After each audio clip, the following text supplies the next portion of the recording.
мен қалалық кітапхананың ұйымдастыруымен өткен даяқ белсендінің жары Жаңылсын Жылқыбаевада желтоқсан.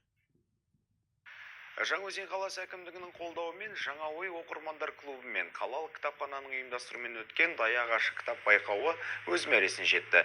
Марапаттау шарасына аталған кітаптың авторы Ұларбек Нұрғалымұлы да қатысты. Ұларбек Нұрғалымұлы қазақ әдебиетіне жаңа бояу, жаңа мінез әкелген қаламгер.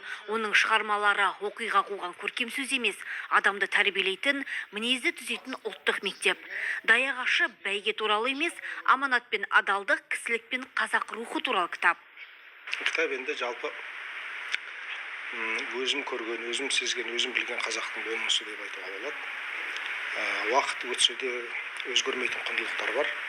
Сол құндылықтарға байланысты бірінші бөлім кісі қадірі деп аталады. Ол біздің аталарымыздың, әжелеріміздің қарым-қатынастары, бір-біріне жаңағы бір көңіл емдейтін салт дәстүрлері, соны қалай орындаған нақты жанды оқиғалармен әңгімеленеді. Кітап байқауына қатысу үшін 235 өтінім келіп түскен. Алайда бүгін 100-ден астам адам тестілеуден өтті. 50 сұраққа 45 минут уақыт берілді. Ұялы телефон, кітап қолдануға қатаң тыйым салынды. Ол кітапты оқыған кезде өзіңіз ескі заманға түсіп кетесіз. Оқып отырып та, көз алдыңызда елестеп кетеді жаңа кітап. Сол үшін осы кітап таңдалды. Бұл кітап байқауының жарияланғанына 1 ай болды. Бүгін берсе қорытындысы, бірінші жүлделер 200 мың теңге, екінші орынға 150 мың, үшінші орынға 100 мың теңге.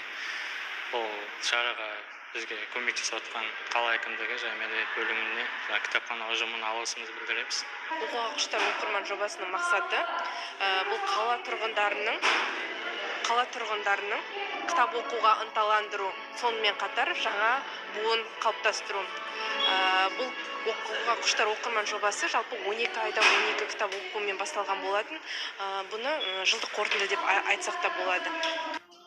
Байқау нәтижесіне сәйкес Қансұлу Тұрарова 1-ші орын, Ару Жылқышева 2-ші орын, Балауса Қармысова 3-ші орын иеленді. Жеңімпаздарға 100, 150 және 200 мың теңгелік сертификат табысталды.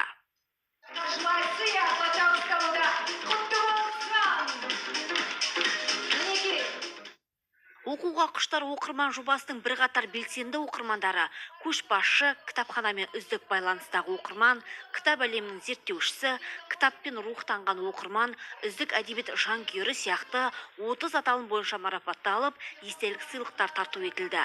Сонымен қатар байқаудың жоғары деңгейде өтуіне атсалысқан ұйымдастырушыларға қала әкімі алғыс хат табыстады. Сәуле Жолманбет, Бақытжан Ахметұлы, Жаңаөзен ақпарат. Жаңаөзенде білім саласының 180